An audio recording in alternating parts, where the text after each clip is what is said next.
ഖത്തറിലെ American airbase Iran ആക്രമിച്ചു. ഇറാനിലെ ആണവ മേഖല ആക്രമിച്ചതിന് തിരിച്ചടി നൽകുമെന്നുള്ള ഇറാന്റെ മുന്നറിയിപ്പ് ഇതോടെ യാഥാർത്ഥ്യമായി. ഉദ്ദേശിച്ചത് ബഹ്റൈനെ ലക്ഷ്യമാക്കിയിട്ടുണ്ട്. ബഹ്റൈനിലുള്ള അമേരിക്കയുടെ എയർബേസ് ലക്ഷ്യമാക്കിക്കൊണ്ട് ആക്രമിക്കും എന്നുള്ള വിവരമായിരുന്നു പുറത്തു വന്നത്.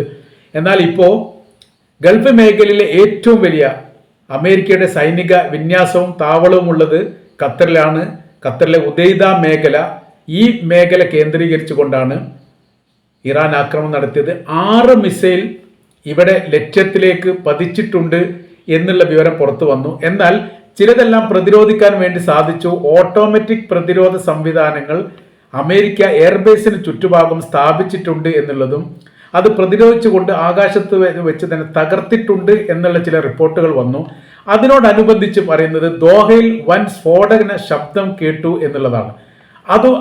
അതിനെയും കൂടി കൂട്ടി വായിക്കുന്ന സമയത്ത് യഥാർത്ഥത്തിൽ എയർബേസ് കേന്ദ്രീകരിച്ചുകൊണ്ട് മിസൈൽ വീണിട്ടുണ്ട് എന്നുള്ള കാര്യം ഏകദേശം ഉറപ്പായി. ഏതാനും മണിക്കൂറുകൾക്ക് മുമ്പാണ് ഖത്തർ എയർബേസ് അടക്കണമെന്നുള്ള ഒരു പ്രസ്താവന ഇന്നലെ തന്നെ ട്രംപ് പറഞ്ഞിട്ടുണ്ട്. എന്നാൽ ഇന്ന് അതിന് പ്രാഥമികമായിരിക്കുന്ന പ്രവർത്തനങ്ങളൊക്കെ നടത്തി ഏറെക്കുറെ താൽക്കാലികമായി എയർബേസ് അടയ്ക്കുകയും വളരെ പ്രാധാന്യമുള്ള ആളുകളൊക്കെ അവിടെ നിന്ന് പുറത്തു പോകണം എന്നുള്ള നിർദ്ദേശം നൽകുകയും ചെയ്തു. ഇതേ നിർദ്ദേശം ഇറാഖിനും നൽകിയിരുന്നു. ഇറാഖിലുള്ള എയർബേസ് അടക്കാൻ വേണ്ടിയിട്ടും അതോടൊപ്പം തന്നെ അവിടെയുള്ള അമേരിക്കയുടെ സൈനികരോടോ അല്ലെങ്കിൽ പൗരന്മാരോടോ മാറി നിൽക്കണം എന്നുള്ള ഒരു മുന്നറിയിപ്പ് ഇറാഖിനെ കേന്ദ്രീകരിച്ച് നടന്നിരുന്നു. അതോടൊപ്പം തന്നെ ഖത്തറിനെയും കേന്ദ്രീകരിച്ച് നടന്നിരുന്നു. എന്നാൽ ഖത്തറിനെ ലക്ഷ്യം വെച്ചു എന്നുള്ളത് മിഡിൽ ഈസ്റ്റ് യുദ്ധത്തിലേക്ക് എടുത്തെറിയപ്പെട്ടു എന്നുള്ളതിൻ്റെ ഏറ്റവും വലിയ പ്രത്യേകത ആയിട്ട് തന്നെ വിലയിരുത്തുകയാണ്. മേഖല ഏത് രീതിയിൽ ശാന്തമാകും എന്ന കാര്യത്തിലൊക്കെ വലിയ സംശയങ്ങൾ ജനിപ്പിക്കുന്ന തരത്തിലാണ് ഇപ്പോഴുള്ള അമേരിക്കയുടെ എയർബേസിന് നേരെയുള്ള ഇറാന്റെ ആക്രമണം. ഇറാനിൽ നിന്ന് ദോഹയിലേക്ക് അല്ലെങ്കിൽ ഈ മേഖലയിലേക്ക് 1822 കിലോമീറ്ററാണ് ദൂരം കണക്കാക്കുന്നത്. 1822.9 കിലോമീറ്റർ. 23 മണിക്കൂറാണ് ഏകദേശം യാത്ര കണക്കാക്കുന്നത്. അത് ആകാശ യാത്രയും കടൽ യാത്രയും വലിയ മാറ്റങ്ങളൊന്നും ഇല്ല എന്ന് പറയുന്നു. അപ്പോൾ എന്നാലും ആകാശയാത്ര എന്ന സമയത്ത് ഇതിൻ്റെ ഏകദേശം പകുതിയൊക്കെ ഉണ്ടാവാൻ സാധ്യതയുള്ളൂ.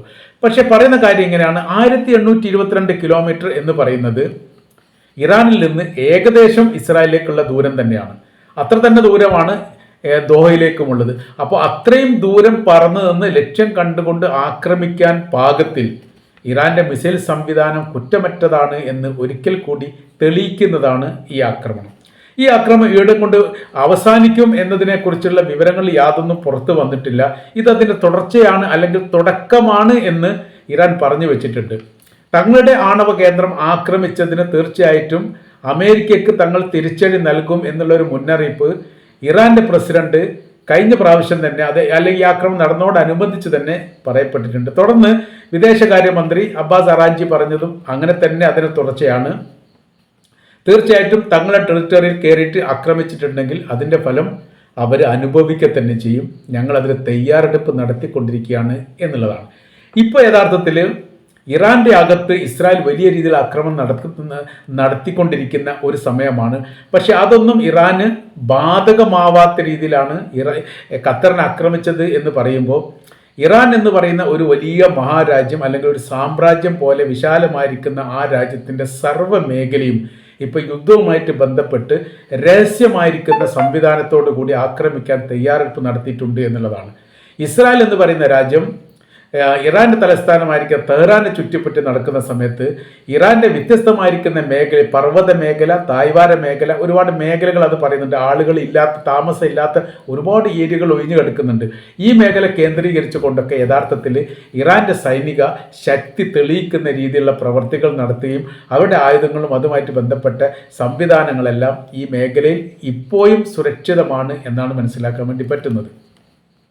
ദോഹ കേന്ദ്രീകരിച്ച് ആക്രമണം നടത്തിയതോടുകൂടി ബഹ്റൈനിലുള്ള അമേരിക്കയുടെ സൈനിക മേഖലയും വലിയ രീതിയിലുള്ള നിരീക്ഷണത്തിലാണ്. ആ മേഖല കേന്ദ്രീകരിച്ച് ആക്രമിക്കാനുള്ള സാധ്യതകളും പറയുന്നു. ഇപ്പോൾ ഇറാന്റെ ഭാഗത്തുനിന്ന് വരുന്ന ഒരു റിപ്പോർട്ട് എന്ന് പറയുന്നത് അതൊരു പ്രസ്താവനയായിട്ടല്ല വരുന്നത്, ഒരു റിപ്പോർട്ടായിട്ടാണ് വരുന്നത്.